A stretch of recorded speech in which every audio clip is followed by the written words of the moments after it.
جو غسل کے سلسلے میں آپ کی خدمت میں عرض کروں گا۔ آپ کو بتایا تھا کہ جب انسان حالت جنابت میں ہوتا ہے تو کلی کیے بغیر ذکر الہی کرنا مکروہ ہوتا ہے، لیکن یہ ایسا مکروہ نہیں ہے کہ اس میں انسان گناہگار ہو، بہتر ہے کہ کلی کر لی جائے۔ چنانچہ جب آپ باتھ روم میں داخل ہوں تو پہلے کلی کر لیں باہر ہی، اور بسم اللہ الرحمن الرحیم پڑھ کر پہلے باتھ روم میں داخل ہوتے ہوئے الٹا قدم رکھیے۔ داخل ہو جانے کے بعد آپ کو بتایا کہ اس کے بعد کوئی کلام نہیں کرنا ہے۔ بعض لوگ یہ سمجھتے ہیں کہ غسل کا تعلق کلمہ پاک پڑھنے سے ہے، پہلا کلمہ پڑھیں گے تو پاک ہوں گے ورنہ نہیں۔ یہ بالکل جہالت بھرا خیال ہے۔ باتھ روم میں جانے کے بعد اگر کپڑے پہنے ہوئے ہیں تب بھی ذکر الہی ممنوع ہے، کیونکہ وہ مقام مناسب نہیں ہے، اور کپڑے اتارے ہوئے ہوں تو دو قباحتیں ہو گئیں، ایک تو مقام غیر مناسب ہے ذکر الہی کے لیے، اور دوسرا ستر کھلے ہونے کی حالت میں کلام بلا ضرورت کرنا مکروہ ہوتا ہے۔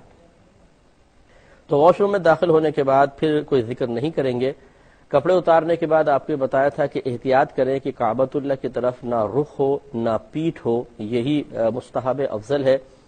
پیٹھ کرنا، رخ کرنا یہ مکروہ ہوتا ہے، اس لیے ایسے رخ کھڑے ہوں کہ نہ آپ کی پشت کعبۃ اللہ کی جانب ہو نہ آپ کا رخ کعبۃ اللہ کی جانب ہو۔ ادب اور احترام اسی میں ہے۔ اس کے بعد نیت کریں گے۔ نیت دل کے پختہ ارادے کو کہتے ہیں۔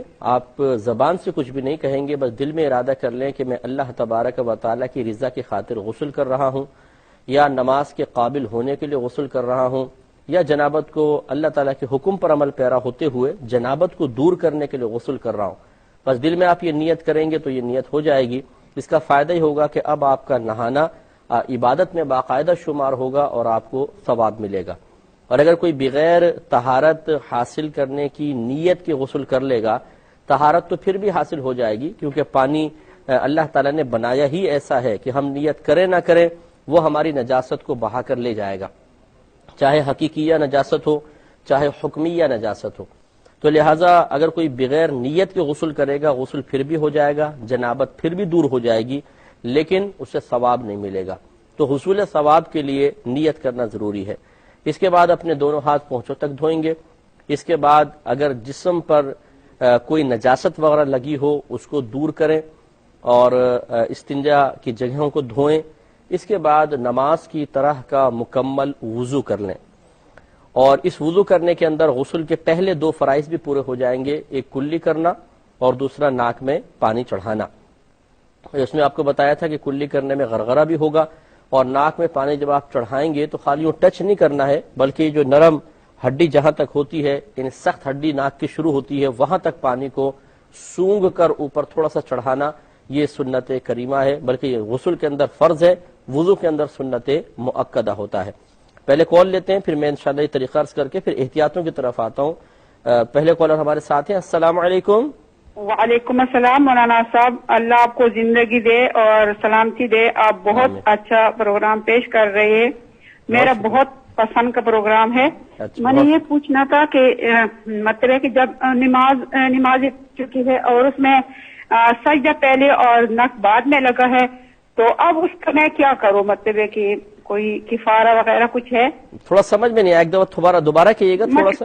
مطلب ہے کہ جو نمازیں میں نے پڑھی ہے نا، تو ہاں اس میں کوئی کمی رہ جاتی ہے نا۔ اچھا، تو مطلب ہے کہ کچھ عرصہ پہلے یعنی سجدے میں پہلے ماتھا لگا ہے نا، سجدے میں یہ ہوتا ہے کہ پہلے ناک لگاتے ہیں اور سجدے کی جگہ اور پھر ماتھا لگتا ہے، ٹھیک ہے۔ تو اب جو کچھ ہو چکا، مطلب پہلے میرا ماتھا لگے بعد میں نے ناک لگایا نا، اب تو میں کرتی ہوں صحیح، مگر یہ جو ہو چکا ہے تو پھر اس کے لیے میں کیا کفارہ ادا کروں؟ ٹھیک ہے، میں عرض کرتا ہوں، اور میں بالکل عرض کرتا ہوں۔ تو پہلے نیت کرنا، پھر دونوں ہاتھ پہنچوں تک دھونا، پھر استنجے کی جگہوں کو دھو لیں، پھر نجاست کو بدن سے دور کریں، اس کے بعد نماز کا سا وضو کر لیں۔ اس کے بعد پورے بدن پر ایک بار تیل کی طرح پانی کو مل لیں، پھر سیدھی جانب 3 بار پانی بہائیں، پھر الٹی جانب 3 بار پانی بہائیں۔ اس کے بعد اپنے سر اور بقیہ دھڑ پر 3 بار پانی بہائیں تو آپ کا غسل مکمل ہو گیا۔ اور پانی بہاتے ہوئے جسم کو ملتے جانا، یہ بھی سنت کریمہ ہوتا ہے۔ تو یہ ہے سنت کے مطابق غسل۔